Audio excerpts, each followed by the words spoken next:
Hi everybody, Nazim Beltran and Elisabetta Chiesi from Casa Chiesi, and today we are in the beautiful town of Sabbioneta, that is very close to Mantova, founded by the Gonzaga's family, and they managed to turn a 45 small village into the beautiful town that we're going to show you today. Come With Us.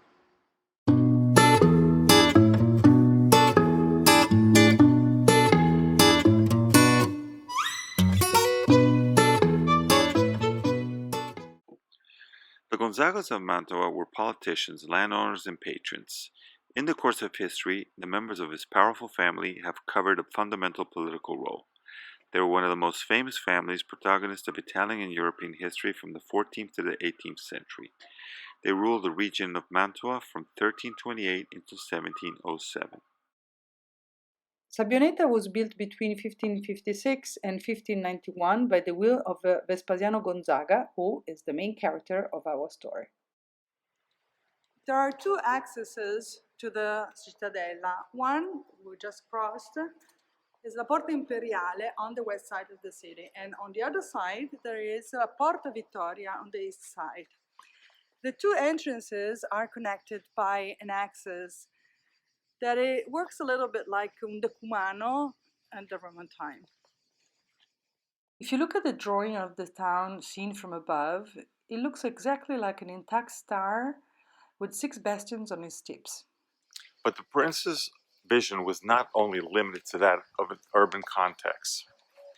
In fact, Sabbioneta was a kind of oasis. While wars were blasting outside the city here, everything was quiet and peaceful. And he also managed to create a multi-ethnical environment because, for instance, Jewish were welcome here. And they were not recluded, Recluse. Yeah, into a ghetto. They had a neighborhood where they used to live, but it was not a closed one. And Vespasiano also founded a school for people that could not afford to study. And last thing, very important, he opened a broom press. Yeah. Which was quite peculiar at the time. And don't forget that until a century before, the only books available were the ones that basically were written by the monks. That's right. Unfortunately, those books disappeared with the death of Vespasiano, and with the arrival in Sabbioneta of Diego de Spinoza, the intransigent Spanish inquisitor who burned all the volumes. Now we go to Piazza de Cali, that was Vespasiano and the citizens' public life center, the marketplace, and therefore the most important hub for commerce and exchanges. We start our visit today in Sabbioneta from one of the main square, Piazza de Cali. And actually you can see Palazzo de Cali in the back. Palazzo de Cali was one of the oldest buildings commissioned by Vespasiano Gonzaga, and he used it both as a representative office and as a private residence. Its splendid facade entirely occupies one side of the Piazza de Cali, with a 5-arch loggia and large windows on the first floor. Going up to the first floor, we enter the vast Sala delle Aquile, which houses what remains of the Cavalcata, a group of wooden equestrian statues representing Vespasiano and his male ancestry, celebrating the military virtues of the Gonzagas. At the center of the room, you can see the equestrian statue depicting Vespasiano wearing his parade armor and the famous collar of the Toson d'Oro chivalric order.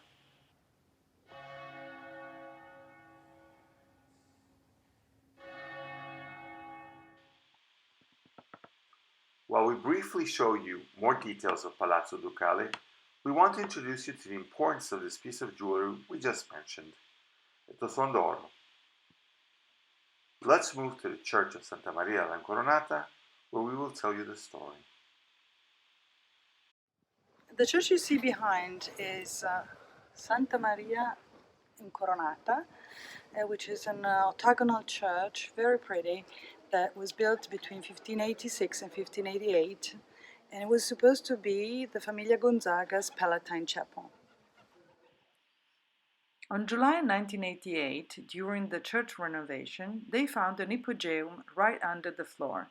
That was the location where the ducal family had been buried. It was an exceptional discovery. The central piece of the church is a monument mausoleum dedicated to Vespasiano Gonzaga, whose remains rest here without his jewel, the Toson d'Oro, now held in the Treasure Museum. Why so much interest for this jewel?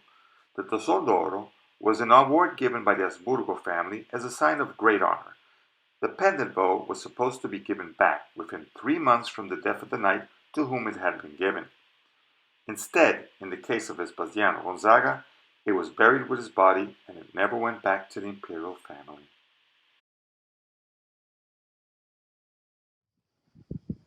What can I tell you? Never trust an Italian even if it's your favorite knight.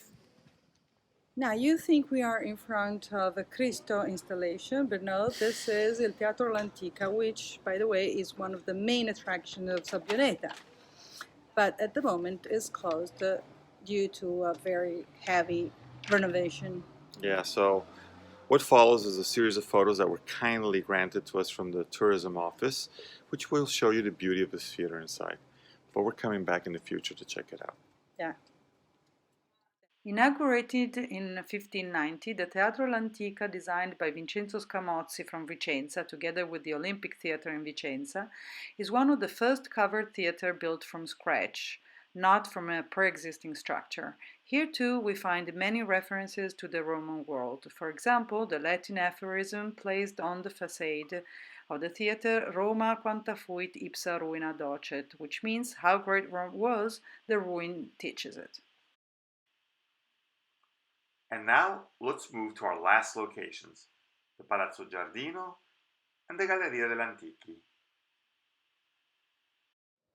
Now we are in front of Palazzo Giardino, as this one that you see in the background. As you can see, it's a very modest building, and it represented the place where the Duke used to have his private life and his relaxing time.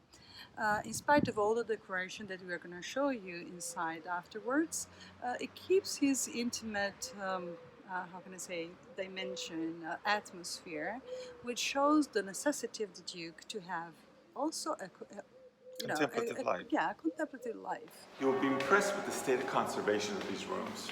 Let's have a look to the rich frescoes and marble floors.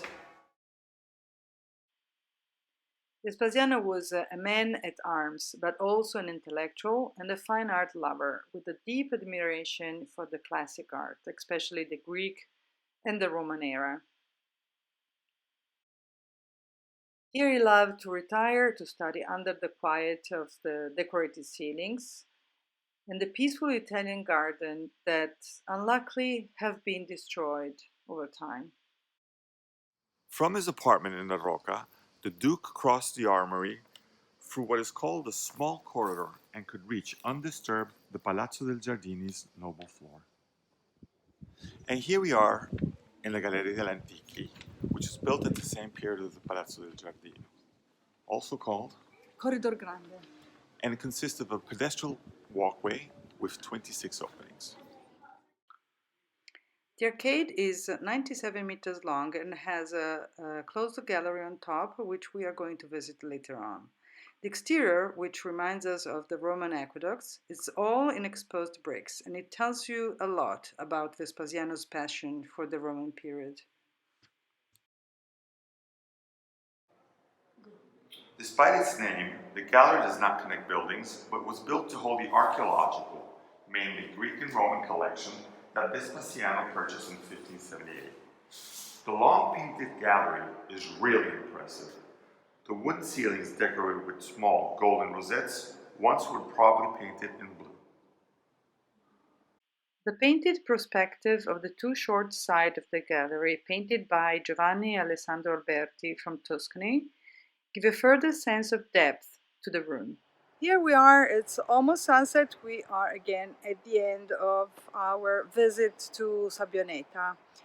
But before we leave you, we'd want just to remind you two details. The first one is that in 2008, Sabbioneta, together with Mantova, was included in the UNESCO World Heritage. World Heritage. And the second one is about the name. Sabbioneta means clean sand, because this land, which is very close to the River Po, which is the biggest river in Italy. Used to be marshes. Yes, it used to be a marsh. Then the Benedictine monks came and cleaned it up. So and they made the base of sand. Yeah, Vespasiano managed to build the city on clean sand. That's why the name Sabbioneta. Great. That's all for today. Thank you for watching, and subscribe to our YouTube channel. Subscribe to us on Facebook. Check out our websites, www.casachiesi.com, for more Italy off the beaten path. Ciao. Bye.